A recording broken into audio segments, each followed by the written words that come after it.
안녕하십니까. 오늘은 6월 26일 금요일입니다. 많은 분들이 정부의 2차 지원에 대해서 궁금해 하시고 계십니다. 이런저런 상정된 법안은 많은 것 같은데 나온다는 것인지, 나온다면 언제 나올지, 그리고 어떤 혜택을 받을 수 있는지와 같은 궁금증인 것입니다. 그런데 지난 3월부터 1차 지원 정책에서도 많은 혼선이 있었지만 2차 지원에 대해서도 너무 다양한 법안이 들어 있어서 어떤 내용인지 정리가 잘 안 된다는 분들도 적지 않으십니다.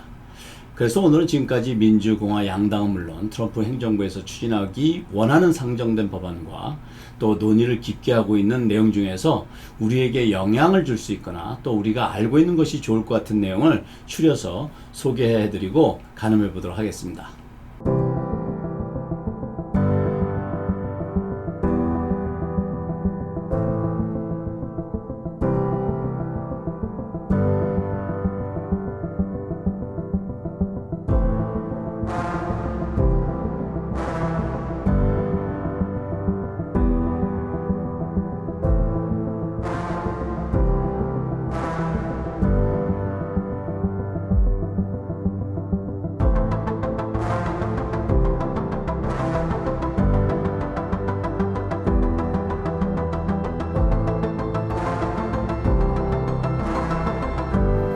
지금 보신 것처럼 지난 5월에 통과된 히어로스 액트는 이와 같은 내용으로 3조 달러 규모의 지원 정책을 담고 있습니다.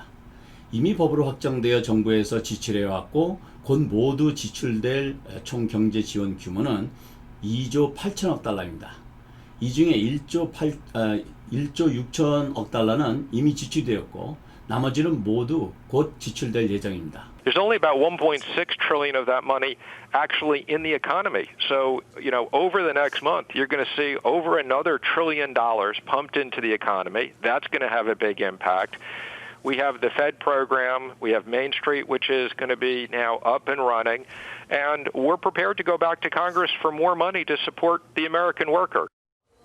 오늘 설명드리는 것은 아직 확정되지 않은 상정안들이기는 하지만 이런 법안들이 상정되고 결정되는 과정을 이해하는 것은 향후 정부 지원 방향에 대해서 미리 가늠하실 수 있고 또 결정된 법안에 대한 이해에 도움을 드리고자 하는 것입니다.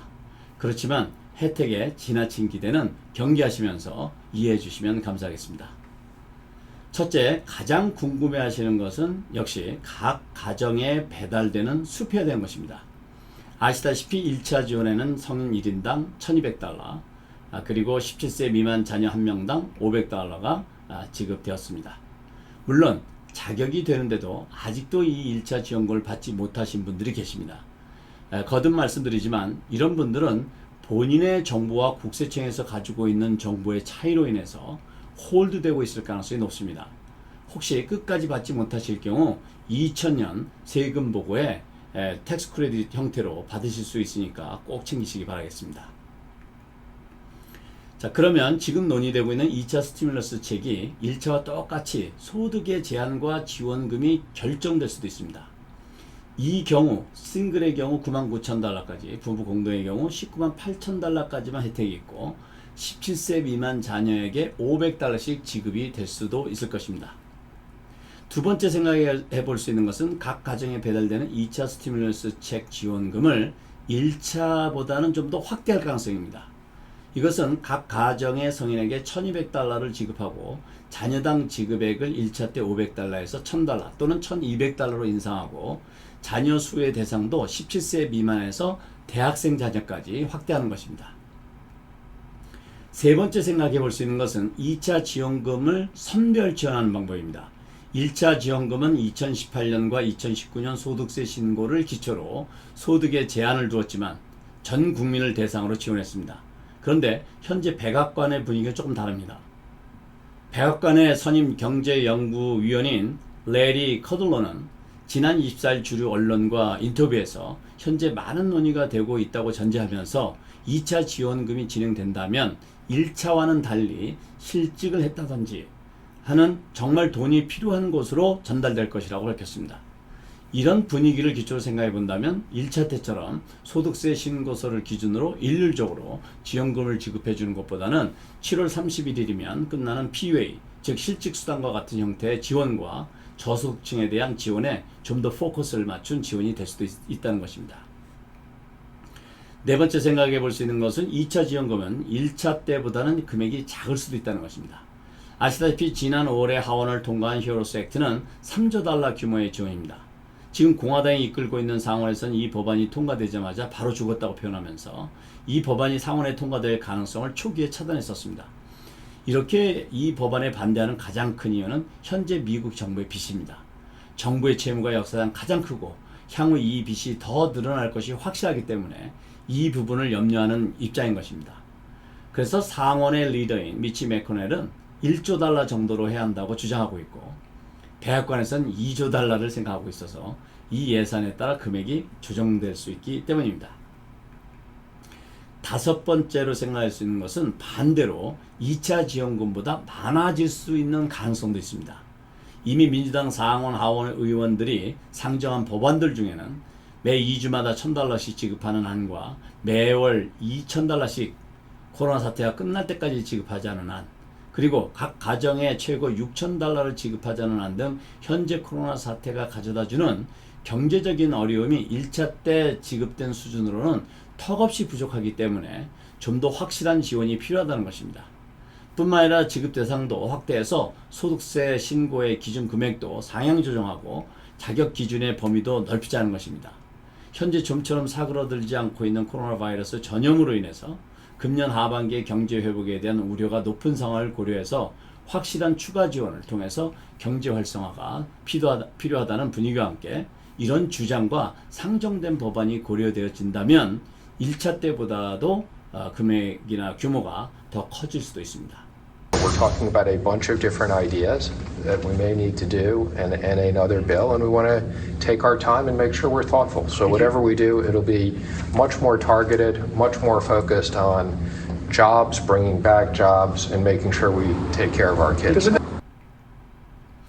여섯 번째 예상해 볼 수 있는 것은 교육 보너스입니다. 이것은 공화민주 양당의 상원 의원 4명이 상정한 것으로 직업을 갖기 위한 교육비 지출에 대해서 $4,000를 지원하자는 법안입니다. 이번 코로나19로 인해서 직업을 잃은 실업자들이 재교육을 통해서 직업을 가질 수 있도록 지원하자는 취지의 법안으로 환불 가능한 텍스 크레딧을 통해서 지원하자는 것입니다. 이것은 환불 가능한 크레딧이기 때문에 현금과 똑같은 성격이라고 볼 수 있습니다.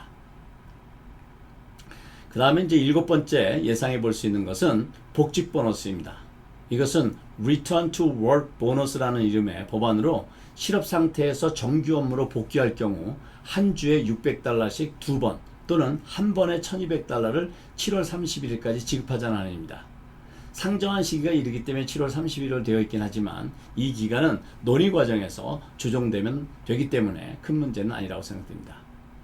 이 복직 보너스 상정안과 교육 보너스 상정안은 현재 트럼프 행정부에서도 경제 활성화를 위해서 기업과 직장으로의 복귀를 지원해야 한다는 방향과 맥을 같이 하는 부분이 있어서 그대로 또는 약간 조정되어 받아들여질 수 있는 법안으로 평가되고 있습니다. 8번째 생각해 볼 수 있는 것은 트럼프 대통령이 언급한 Travel Tax Credit입니다. 이 Explore America Travel Tax Credit은 미국 내 여행에서 발생되는 호텔비, 항공비, 레스토랑 이용으로 발생되는 비용의 50%를 최고 $4,000까지 세금에서 공제해 주겠다는 것입니다. 이 텍스 크레딧을 받을 수 있는 여행 경비는 집을 떠나 $50 이상 지출한 모든 여행 경비가 포함되고 이것은 비단 앞서 말씀드렸던 호텔비라든지 항공비, 레스토랑에서 지출된 외식비뿐만 아니라 레크레이션이라든지 놀이공원 등에서 지출하는 오락비, 접대비도 포함되고 비즈니스 미팅이나 이벤트 같은 데서 발생되는 비용도 포함되고 있습니다. 오늘은 워싱턴 정가에서 진행되고 있는 2차 지원과 관련된 법안들 가운데 향후 어떤 안들이 가능성이 있는지를 함께 가늠해 보았습니다.